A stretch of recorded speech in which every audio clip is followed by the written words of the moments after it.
Welcome to the Probate Realtor Show, your one source for selling and buying real estate through trust and probate. Hear directly from the best attorneys and trusted advisors on how executors and administrators navigate the probate process in and out of court. Being a personal representative or successor trustee can be a daunting task, and often beneficiaries don't have a clear plan. Let us help you make the right decision for your clients, your family, and your legacy. And now, here's your host, the probate realtor himself, Matias Baker Masucci. Welcome, everybody, to another very exciting episode of our show. Today, we have the good fortune of being joined by Courtney Patton. Courtney, welcome to the show. Thank you so much. I'm very excited to be here. Courtney is a partner at Jaco, Alexander & Patton. And as an attorney, she focuses on estate planning. So we are going to talk about a very interesting subject today, and that is what should be considered when selecting a successor trustee and an executor for your trust, your will, et cetera, et cetera. So Courtney, this is something, that it's very important because people don't think about that. The automatic answer that I've seen a lot is always like, oh, my eldest child. Okay, fine, you have an eldest child. Some people don't have an eldest child, some people. So what are some of the things that you tell your clients when the time comes to consider who should be in charge when they no longer are in charge? This is a great question, and I completely agree with you. It's something that is often overlooked, or a name is just selected on a whim, and it's a very important decision that requires a lot of consideration and is not something that should be done with haste. So when we have a client who is selecting a trustee or an executor, first thing that I think is very important to do is you'll want to consider the person's background. So I wouldn't say you necessarily have to find someone who's a retired CPA or a retired attorney or retired judge, but it is important to acknowledge that person's background. Are they financially savvy? Are they willing to seek legal, financial, or tax advice and heed that advice when the time comes? All too often, I will see someone who's acting as a trustee engage in self-help. They don't seek advice. They think they know what they're doing. And to try to save a few dollars, they end up costing the trust tens of thousands in the long run because steps are overlooked, important things are not done, and then someone has to go back and fix that later. So it's a very important thing to consider. Also, I would urge them to consider whether or not the person is capable of carrying out the terms of the trust and they're willing. So is this a trust that is going to be a second full-time job? Does the person have the time to commit to it? And also, is it involving ongoing trust for a lifetime or for generations such that one person could not fulfill that? Got it. Okay, great. So then actually, first of all, I really like what you said. When you're evaluating a person, it's so important to find people who stay in their lane, that are not like a jack of all trades. When it comes to this type of things, when, estate planning and real estate, and it's very important that you have somebody who is able to understand what they need help and seek the help. Exactly what you said, and heed the advice. I love that. Now, because of, you mentioned the time commitment, it could be a full-time job, like we don't know what kind of a trust is it exactly. So based on that, I believe is probably something to consider. Wait, should I hire a professional, or should I put this burden on a family matter? And what are the different options that somebody has when they are considering hiring a professional or a corporate trustee? So this question comes up often. We do have many estate planning clients who say, I'd like to name my trusted friend, my trusted family member. So we may have someone who comes to us and says, I don't have that trusted friend, I don't have that trusted family member. And that's when we look to see, well, do they have a trusted advisor? If not, we look to whether or not a private professional, fiduciary, or a corporate trustee will be a good fit. Alternatively, even if they have that trusted friend or family member, the situation could benefit from having a professional or a corporate trustee, because there could be a special needs trust involved. There could be complicated assets, or the biggest one is family dynamics. Do you really want to name one child as trustee of another child's trust and potentially cause a rift in their relationship, a strain in the family, a possible conflict of interest? So it's important to look at whether or not a private professional or a corporate trustee would be best based on just the specific facts at hand. Mm-hmm. And there's certainly pros and cons of retaining a private professional and corporate trustee versus an individual, a family member, a friend. One of them, I certainly see clients who come to us and say, oh, I don't want my trustee to charge that much. If I pick my friend or my neighbor, Mm-hmm. it'll be less expensive. I would not say that that's true. I can't imagine a situation where someone is spending 40 hours a week or 20 hours a week and they do it out of the goodness of their heart, unless Right. it's a special situation. So hiring and working with a professional fiduciary or a corporate trustee allows for a seamless situation where the person already knows many of the tasks and responsibilities. They don't have to pick up the phone and call me every day or every week, which increases the legal fees involved. So we're able to keep fees low by working with someone who already knows what those responsibilities are. They're independent, they're not a part of the family, and so they're able to really just focus on carrying out the terms of the trust and the grantor's purpose, which is very beneficial. That makes total sense. Now, can we talk a little bit about the difference between a professional fiduciary and a corporate trustee? So a professional fiduciary is licensed by the state of California. It's normally a person, and that person may act alone or they may have a team behind them. They may have other professional fiduciaries they work with as part of a company, or they may have case managers who help them because one person can only do so much. Right. Versus a corporate trustee is usually a large bank, a large trust company. It is a big organization, and with that comes resources, but it also comes along with policies and maybe a little bit of red tape.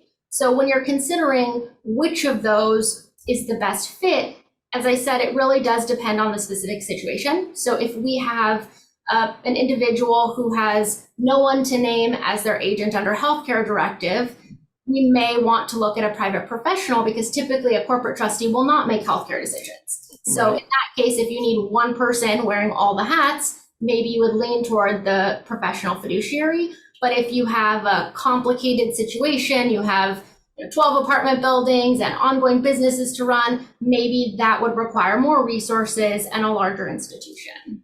That makes total sense. Now, when you talked about, the selection of an individual on the part, when you're looking not to hire a professional, you look at, who has the specific skills within the family. And, there are two things that made me think about when you talk about that made me think. One, I have a client recently who was like, oh, I am the executor of the estate. It's going through a probate. So, and it says that I'm supposed to be compensated. I wouldn't take any money from, my siblings would be very upset. My brother and my sister would be very upset if I take any money.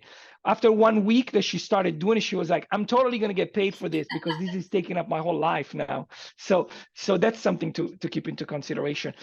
What I wanted to ask you is, when you look at somebody that you're thinking, okay, who's going to be the successor trustee? You look at specific skills. When it comes to hiring a professional, on the other hand, do you find that kind of process, there's some similarity in the sense that you say, okay, they're all professionals. They all supposedly know what they're doing, but this person may fit better with this person. This other person may fit better with this person. I guess the underlying question is, do you work with multiple fiduciaries, or do you think like, what, there's one good one, I trust them, kind of a thing, or you encourage your client to look around? Always the latter. I am a strong believer that there's never a one size fits all situation. So I have had the wonderful fortune of working with many, many fiduciaries across Los Angeles County. And so I've had a sense of working with someone in a specific situation and allowing their skills to shine and their personal traits and experience to shine. And so when someone comes to me and says, I really need someone who's going to be kind and friendly and hold my hand when I lose capacity and during that process, or be really patient with my beneficiaries who need that hand holding, I certainly have names that come to mind. And I always make it very clear, I am never influencing a client. I want to be sure that the decision is entirely theirs. So what I typically do is I'll give them a few names of individuals who I think may be a good fit. And I encourage them, call these professional fiduciaries, ask about their fees, ask about their experience, ask how they would handle your situation, because there's a lot of confidence that you're putting in this person, and you should have a pre-relationship with them before they jump into place. And also so that the professional feels confident that this is something they'd like to undertake, and there's no surprise when, oh, it's time to act and maybe it's not a good fit, and having that fiduciary potentially decline. Okay, very interesting. That is very good to know. Now, these professional fiduciaries, obviously, they have to have, I guess, amongst their many skill, one of the most important one that I can think of is to be tactful, right? If somebody, passes away and the kids discover, that, somebody else, maybe they already knew about it, but they're dealing with families that experience the loss in one way or the other. Other than, the skill of kind of like dealing with the different elements of, being a successor trustee and a professional fiduciary. When one of your clients, you ask them to interview a professional fiduciary, do you help them say like, okay, these are some of the questions you should ask, these are some of the things you should find out? Absolutely. And if we have any indication of troubles that could possibly arise after the person passes, so for example, if there are disgruntled children, estranged family members, litigious beneficiaries, those sort of issues, it's important that we ask those questions up front, because as I'm sure you know, private professional fiduciaries often are appointed in situations of conflict, in situations where families do not get along. So they have a lot of experience. They have to have thick skin. So that's another reason why looking at a high conflict situation or potential high conflict situation really lends well to including and working a private professional into that as trustee, because it would help with a more seamless transition versus having maybe a friend or a neighbor who has very thin skin who cannot carry out the terms of the trust just because of the difficulties involved. That makes total sense. In fact, one of the episodes of the show, we talked about, the removal of trustees and the replacement. And one of the attorneys I talked to was like, when that happens, when there's conflict and a removal, it's always good to have, when you ask for the removal, to say, okay, here's the removal, but also here's the option that we're all agreeing upon, rather than just having somebody because they did some breach of fiduciary duties, So that's very, very good. Thank you for explaining that. So we know that a lot of people are also business owners nowadays, and small business owners, larger business owners. So one of the things that I wanted to ask you is, when you were doing the estate planning, how were different entities treated in different ways? And what kind of special consideration people have to keep, like if they own something that, it's not their home, it's not the typical, the bank accounts, but it's something which they, it's their own business? That's a great question. And I would like to break that down into two parts. Okay. So on the planning side, there are the clients who already have existing entities in place. Maybe they already wholly own an entity. Maybe they're a partial owner in an entity. Maybe they have a small fraction. It's an investment. But however large or small, we really do not want that to fall through the cracks. And then on the flip side is the clients during the estate planning process who say, oh, look, I just inherited an apartment building and I'm worried about liability protection. Can you help me to create an entity? Right. How do we move forward in the best manner possible? So I'll start with the first, which is having clients who come to us for the creation of a new estate plan with an existing entity. Right. So you can really run the gamut. They may have 100% ownership interest in an entity that owns real property. They may have a dental business. They may have a business that requires a special license. And so we want to be sure that we pay special attention, one, to what their ownership interest is. If they don't wholly own, then who do they own it with? Are there transfer restrictions in place? Is it something that we can assign to their trust? Are there issues with assigning it to their trust? Are there manager approvals required? And the reason that we pay so close of attention is not all entities are created equally. They may have issues with transferring, but we don't want it to cause a probate. We don't want there to be any issues that arise if we inadvertently leave it out of the trust. So we have to ask those questions, get copies of the applicable documents, ensure that we go through those steps so that it is properly funded. Because in the event that the client were to lose capacity or pass away, there could be a long gap where no one's running the business. No one has authority to appoint a new manager, to appoint a new agent. And so that could cause a significant loss to the value of the business, which we certainly do not want. And then on the other side, the entity selection, the formation, the planning, there's so much that is involved in that because it really does depend on what the client's goals are, what the purpose is, what their specific tax situation is like, how much control they would like to have over the entity, and the level of liability protection. So I would recommend that whoever is considering creating an entity, they talk to their attorney, they talk to their accountant or tax advisor, because each of these entities, it slightly varies on many of those things I just mentioned. So for example, if we have a client who is thinking about creating an entity to give small interest over time, right, for lifetime gifting to family members. Right. Well, if you are planning to give a small little slice of this entity to family, do you necessarily want each of those 10 beneficiaries to become managers with you? Maybe not, right? Yeah. And so you may want to select an entity where you have specific managers, like a manager-managed LLC, or a limited partnership, where some individuals are in control and some are more passive owners. Yeah. And so that's important to consider also the liability side. So having a general partnership, maybe there's a lot of liability associated with that versus having a corporation or an LLC. And I cannot stress enough the importance of bringing your CPA into the conversation to be sure that everything is done from the most tax advantageous standpoint as well. That makes total sense. Thank you. Thank you very much for explaining that. So that's very important. And I love how you broke it down in two. It's like you already have a business and also other things like you may want to build you create an entity, formate an entity for the reason of protection from liability, especially when you get in the business of housing, people know it's full of perils. There's some sophisticated planning around that too, with the passage of Prop 19 or property tax reassessment. Clients may start to look to entities for accomplishing goals like preventing property tax reassessment. So there's reasons that a client may look into that other than just the general liability protection. That makes total sense. Now, let's shift gear and talk about you, because I love this portion of the show when we get to find out about your journey. And I always ask these questions. When you were a little girl, did you want to be an estate planning attorney? So I think truly by middle school, I had decided I wanted to be. Wow. And I wasn't really afraid of much. I was a little bit argumentative, and I thought, wow, this is the perfect career for me. And so that kind of carried me through undergrad, through law school. But in law school, I wasn't exactly sure what type of law I wanted to practice. So I did some corporate law, I did some tax law work, I did criminal prosecution, I did criminal defense, public interest.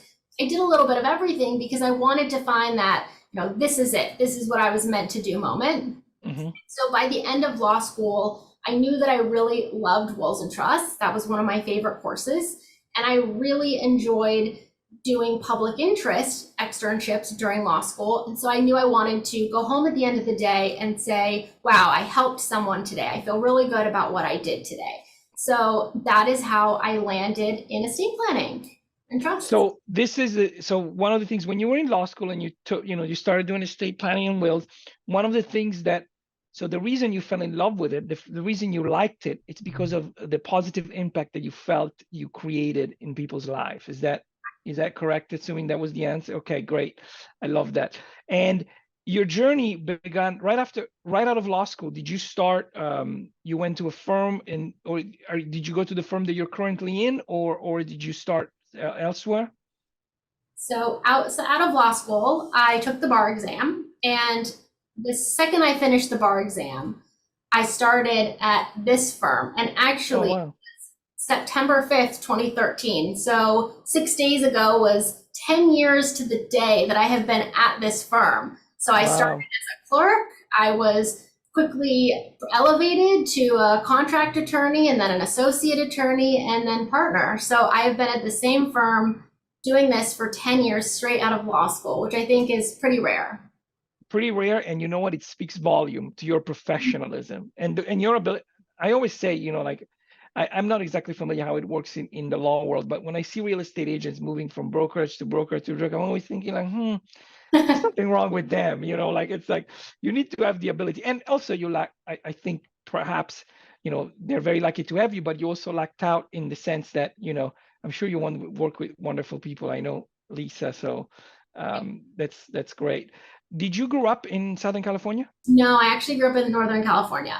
Oh, okay. Small town. So Oh, wow. I graduated high school and I went straight to UC Irvine, and I had a wonderful 4 years there at UC Irvine. And then after undergrad, I went straight to Pepperdine for law school. And that's how I ended up in this Los Angeles area. That makes total sense. That's great. Okay, before I let you go, I want to do, the back of the business card. I'm going to, put you on the hot seat. I have a list of 30 questions, and I would love for you to pick a random number between 1 and 30, and I will ask you that question, and we'll see where that goes. Okay, I'll pick 7. That's my Okay, 7. All right, this is an interesting one. What sound or noise do you love? I can answer that very easily. I love the sound of wind chimes in the backyard. So I think it reminds me of just growing up and being a kid and being in the backyard and, that carefree childhood, fun summers with my family. And I love hearing wind chimes because it takes me back to that place. I love that. We have something in common. I love the sound of the wind. That's one of the things. Wind chime too. My wife loves wind chime as I am. I think there is such a thing as too many wind chimes, but we don't have that problem. So it's been such a pleasure to have you. Thank you so much for doing this. I wanted to, before I let you go, one more thing.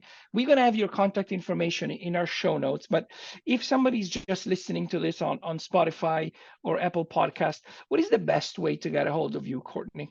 You can call my direct line at the office, which is 424-238-6137, or you can send me an email, which is patton@jacolaw.com. That's PATTON@JAKLELAW.com. Perfect. Thank you so much. Thank you, everybody who has joined for this episode. We will see you on the next episode. Bye. Bye. Thank you for listening to the Probate Realtor Show. Find more episodes and interact with us at probaterealtor.la. That's probaterealtor.la. Listen, ask questions, and get results. Don't forget to like and subscribe. The Probate Realtor Matias Baker Masucci is a licensed real estate broker in California, DRE number 020547763. Any legal information provided is for informational purposes only and not for the purpose of providing legal advice. Contact an attorney to obtain advice with respect to any particular legal issue or problem. We make no guarantees as to the accuracy of any information. Thank you again for listening, and we'll see you in the next episode.